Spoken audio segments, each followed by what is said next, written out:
Okay, video is on. Just go for it. Jim, before we get going here, I do want to read that out for everybody. Yeah, read what? This out? It's going to read the letter. Yeah, So, and then I'll read a couple of highlights of the what happened in the budget there. Okay. do I have to give you the mask lecture too? You should be wearing an N90. Should be wearing an N95 mask, and yeah. Was that habit? The individual. They're training you. Support people no matter what they want to do, unless they want to breathe in your face and cough on you. Well, we should. I don't think it should be a taboo conversation. You know, that's all I'm. But if you're like trying to use social shaming to like force people to wear masks, then it's not an individual liberty thing. It's just mask versus no mask at that point.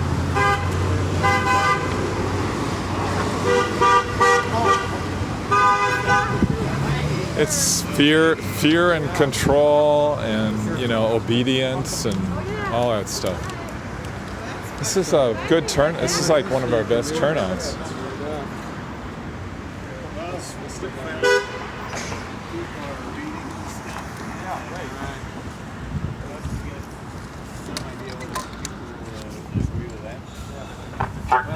Oh, there we go.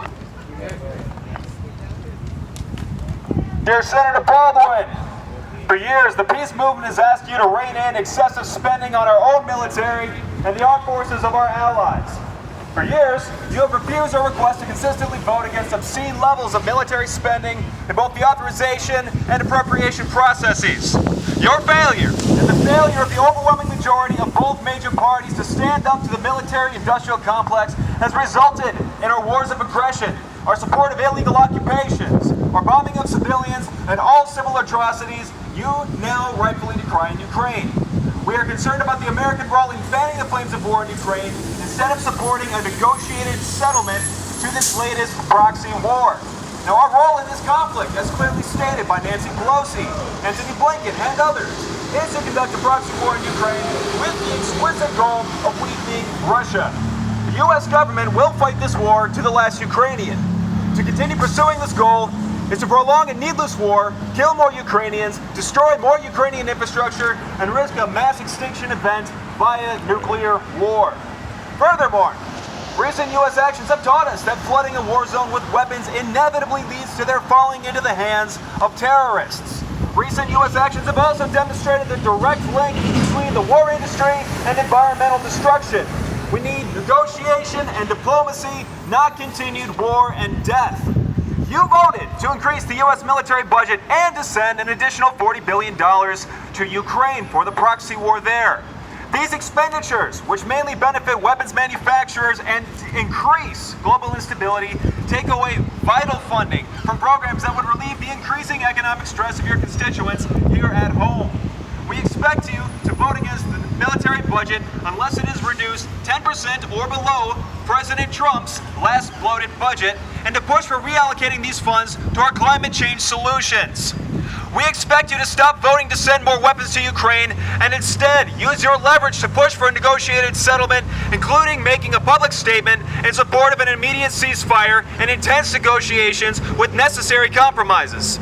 We also expect you, Senator Baldwin, to join the Democratic Party Council on Environment and Climate Crisis. We are angry and we are afraid for our future and for the future of the next generation.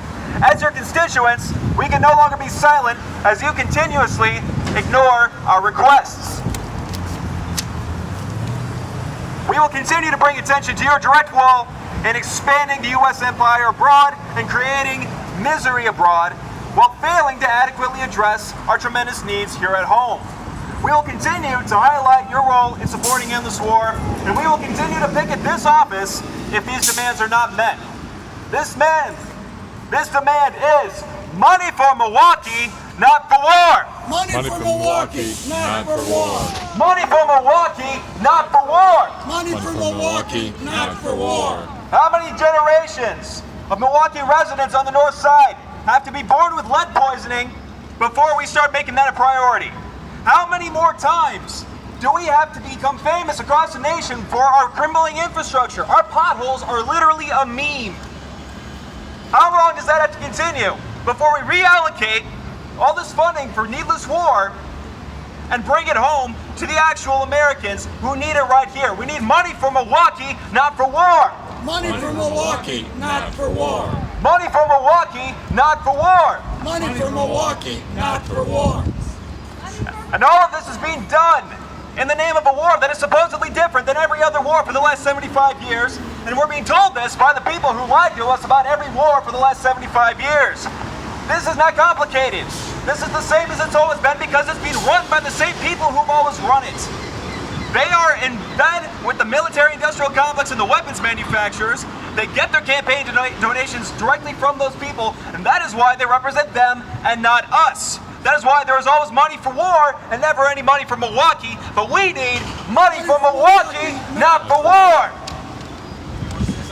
Yeah, just want to let people. Yeah, I just want to let people know. You pushed it. Oh, yeah. Just want to let people know. There's the misconception that somehow Republicans are for war and want to spend a lot of money on giving it to war profiteers, and Democrats do not.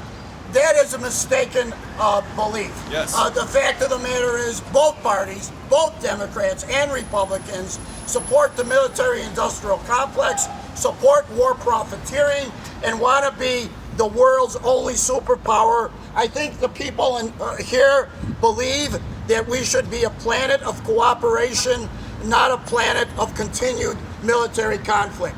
We're about ending military conflict and having a world where people cooperate to solve the problems that are facing us, including climate change, pandemics, poverty, and we should stop wasting money giving it to weapons manufacturers. We should reject war and find a way to promote peace, not war. And so let me just read a couple quotes that from the latest budget information here. So,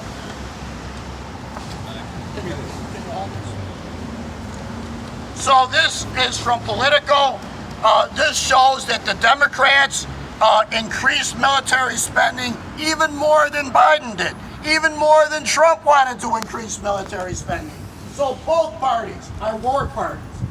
So it says here, the title, House passes $839 billion defense bill swatting down Biden's military plans. The House passed National Defense Authorization Act is $37 billion above the president's request. The House approved sweeping defense policy legislation on Thursday that marks the second straight year Democrats and Republicans endorsed significant increases to President Biden's Pentagon spending plan.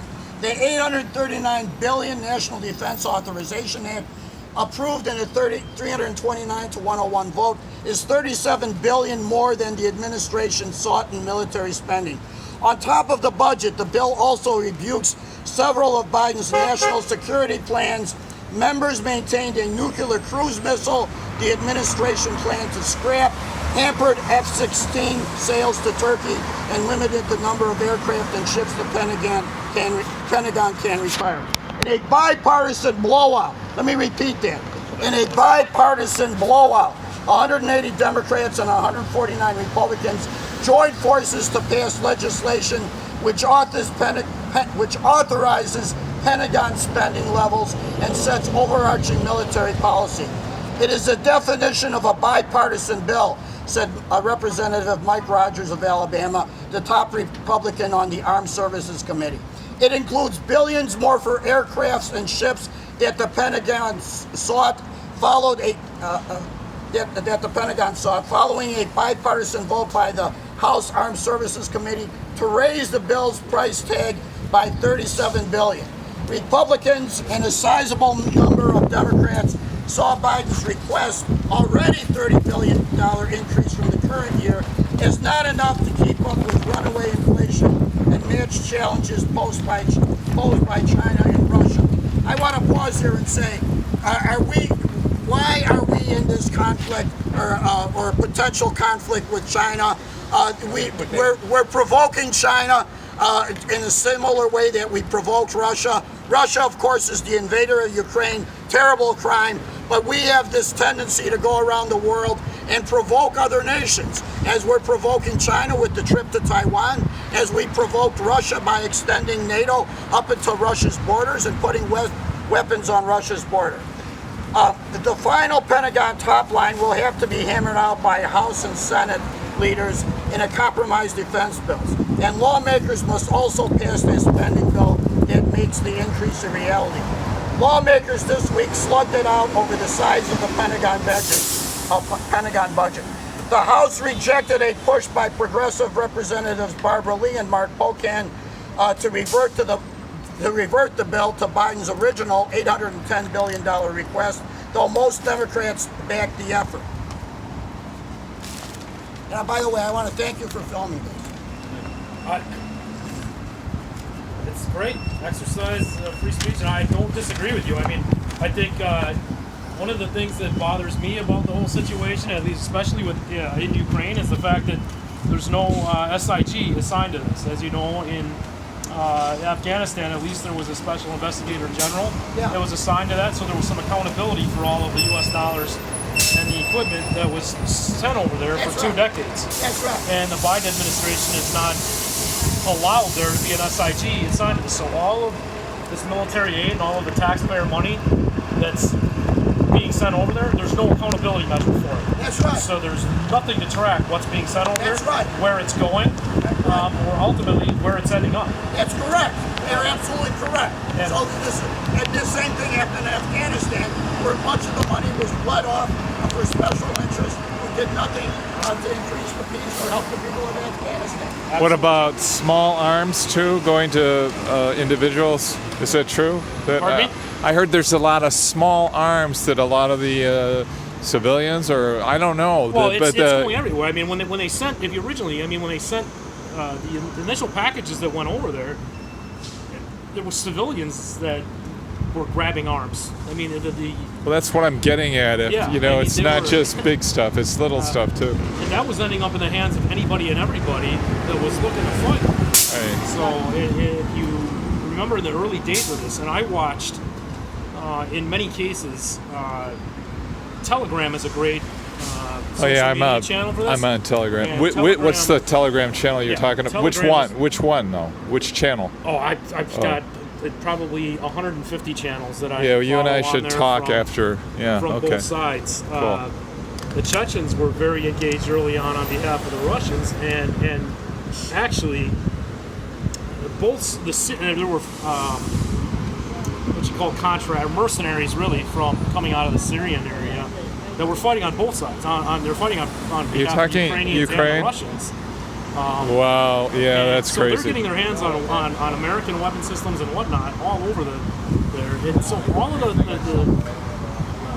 these. I had heard they were doing reverse engineering on some of the equipment from Afghanistan, although they don't even need to do that. They're getting their hands directly on these weapon systems that we're sending over there. Where they're intact, they're not shut down. Intact. They're actually reverse engineering. They're getting their hands directly on these weapon systems. Well, but from an IT point of view, they can turn them into brick. They can turn them into bricks, so they're much harder to reverse engineer. They can do all that. Yeah. But they, so which war were you in? I served in the Marine Corps back in the early 90s.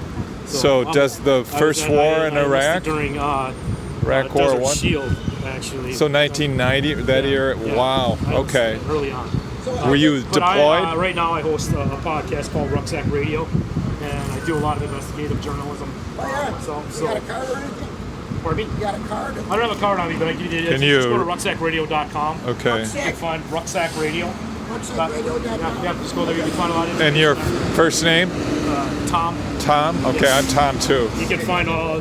And are you Wisconsin? I'm based out of Milwaukee here, but I host a podcast and I do a lot of investigative reporting and journalism based on a lot of stuff. But you'll find on how long have you lived here? Pardon me? How long have you been in Wisconsin or Milwaukee? I grew up in Wisconsin. What part was it? In the southern suburbs. Of Milwaukee. Yeah. Okay. All right. Yeah. So but I've we been got to talk. the podcasting and stuff for the past couple of years.